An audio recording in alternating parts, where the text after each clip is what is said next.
Okay, so this is for the voltage divider questions. Right, so we've got the first one here, so that'll be 0 volts down at the bottom. So I've got 12 volts to play with altogether.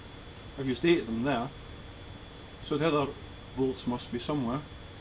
So 12 minus 8, so that'll be 4 volts. Okay, so that's the first exercise basically.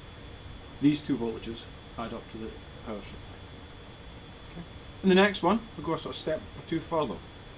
Again, giving you a voltage, so if that's 12 volts at the top, 8 volts there, the voltage down here must again be 4.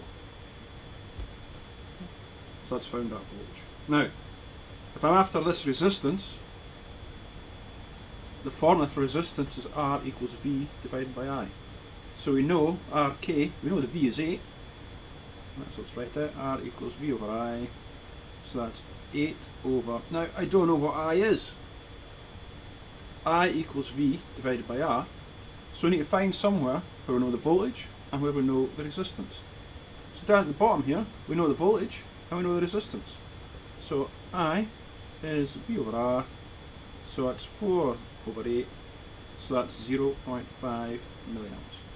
Now, there is only one path for the current to take, so it must be 0.5 milliamps all the way, so that must be 0.5 as well.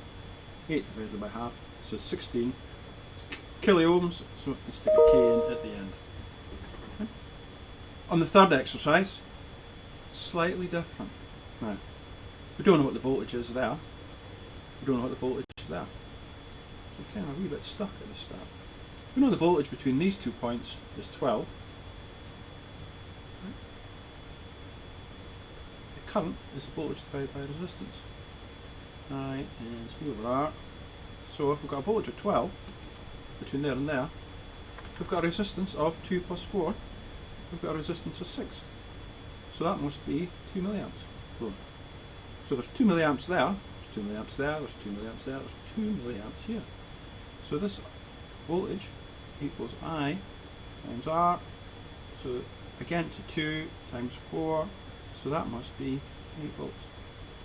That's 8 volts, that'll be 4 volts, 8 plus 4 is 12. Okay, that's all there is to it.